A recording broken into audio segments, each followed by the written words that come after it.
There's rumors circulating around that Disney is trying to get away from same-sex couples in a lot of their kids' movies because they don't believe it's beneficial for them as a company and it ultimately hurts their box office performance. And they may actually have a point if these rumors are true, because we saw Lightyear fail at the box office when the same-sex couple, and that was a pretty big part of the marketing.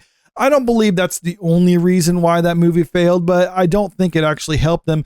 Compare that to Inside Out 2, where some animators working on the movie were saying that Pixar executives were having them tone things down in order to remove any insinuation that Riley was gay in it. And as a result, or at least some people might believe that that's the reason why Inside Out 2 became the highest grossing animated film of all time. I don't necessarily believe that that's the only reason why Inside Out 2 was successful, but I do think it did help it because parents didn't have to worry about explaining anything to their kids, or there wasn't any identity politics in it whatsoever. It was just trying to be a good family movie.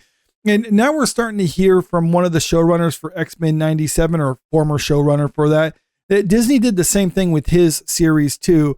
Former Marvel showrunner Beau DeMayo claims Disney told him to make X-Men 97 characters less gay. And I could believe this actually went on behind the scenes there if Disney executives are starting to behave in this manner, because long time people have tried to say that X-Men are an allegory for gay people, and that's obviously not the case. If you look at the context in which the X-Men were created, it was an allegory for the civil rights movement, but more broadly, it's just an allegory for anyone who is considered marginalized. Maybe gay people are co-opting it right now. Maybe in 20 years, it'll be an allegory for the nuclear family and straight white males or something like that. I don't know, but either way, it's not specifically a gay show, but Beau DeMayo, who is the showrunner or was the showrunner for it, is a gay man himself. So I can see why he would try to lean into that segment of it. And Disney executives are apparently telling him not to do that, which he's pretty upset about. A lot of this came about in this post that he shared recently on his X account.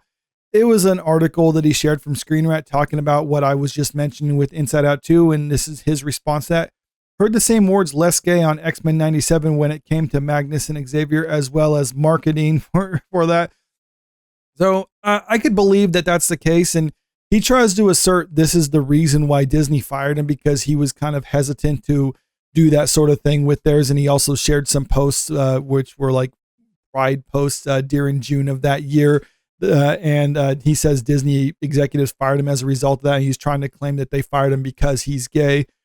DeMayo was terminated from Disney in March after completing the first 2 seasons of X-Men 97, a revival of X-Men the Animated Series, which ran for several seasons in the 90s.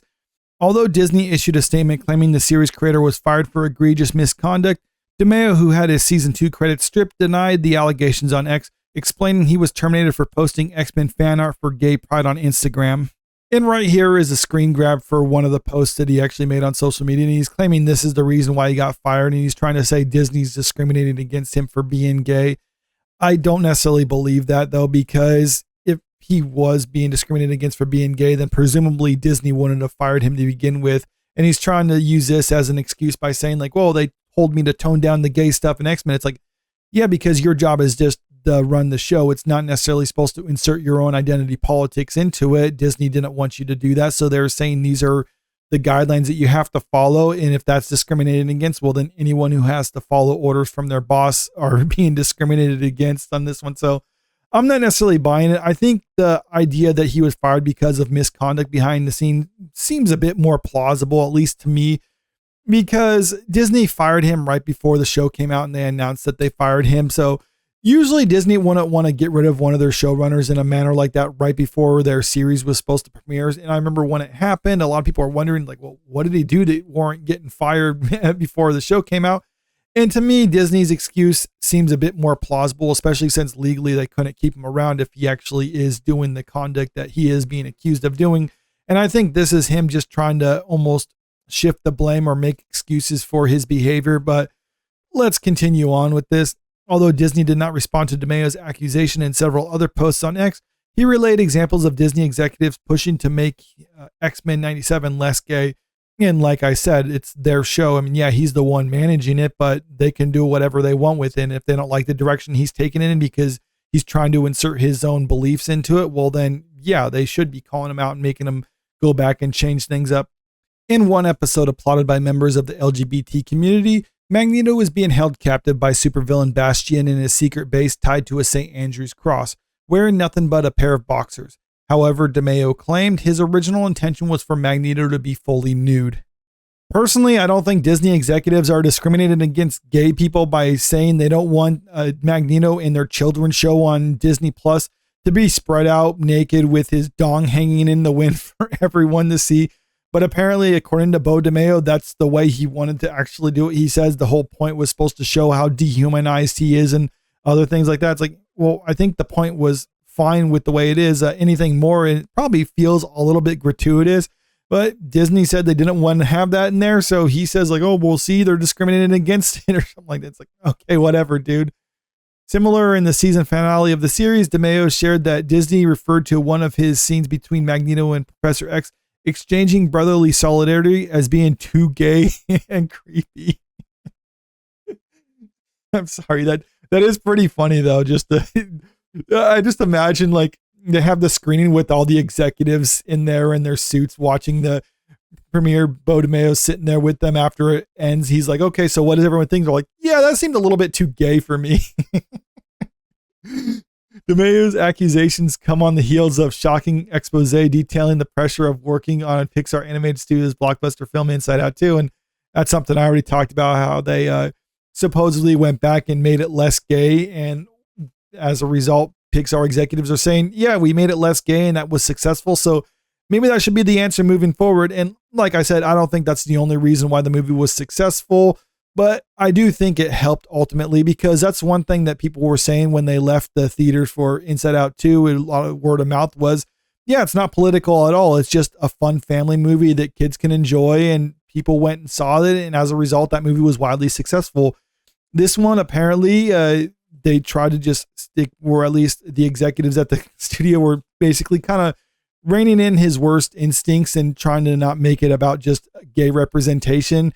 And one thing you can actually look at when it comes to X-Men 97 is it was well received, not only amongst critics, but also audiences. And one thing about Beau DeMayo, why I think he was actually a good choice for the showrunner of X-Men 97, was because he did say previously that he thinks anyone who works on it should have had to been a fan of the original, and he wanted to stay as true to the source material as possible.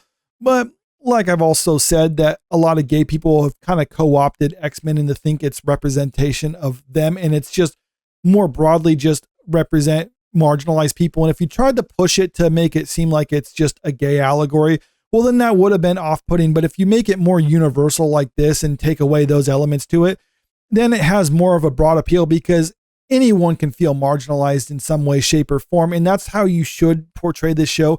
I think Disney was trying to keep it in that way. Beau DeMayo wanted to push it a little bit more towards what he personally believes. And as a result, Disney wanted them to kind of rein him in a little bit, which is what's supposed to happen. You're supposed to put a showrunner in charge of a series that actually knows the source material and understands it. But you're supposed to kind of rein in some of their more, I would say, primitive instincts, if you will. Maybe that's not the best word for it, but maybe just some of their more impulsive nature, and actually provide something that it has more of a broad appeal, or something that's just can stick closely to what the actual fans or more large segment of the fan base would like, as opposed to just trying to keep it to a narrow segment of the fan base, which is kind of what Beau DeMayo, it seems like he was trying to actually do. I'm not saying, like I said, this is the reason why he's fired. I still believe he was probably harassing people behind the scenes, and he's being a little bit overly sensitive about some of this other stuff on there. But I think maybe some executives at Disney, not necessarily with all the companies, because there's a lot of companies. There's Disney as a whole, then there's Disney Animated Studios, Pixar, Marvel, Lucasfilm. All of them are kind of run separately, but I think some of them are starting to understand, if we just make something for the audience and for the fans, then we're going to have more success, as opposed to just trying to pander to a small segment of the audience. We've seen that with Lucasfilm, with The Acolyte as a prime example. They did that recently, and it was a colossal failure for them. Meanwhile, other studios that are trying to have more of a broad appeal to them are actually finding success. So maybe more of these companies or more of these divisions underneath Disney will start doing this moving forward, or maybe this is just kind of a fluke and they're going to go back to doing whatever they've been doing the last couple of years that's been causing them to fail either on streaming services or at the box office. But let me know what you think about all this in the comment section below. Do you think Disney's demands were reasonable, or do you think Beau DeMayo is in the right on this one? I'm curious what other people have to say about it. And also, if you haven't already, make sure you click that subscribe button if you want to stay up to date with the latest entertainment news. And don't forget to click that like button and share this video out there because it really helps out with the channel. Thank you.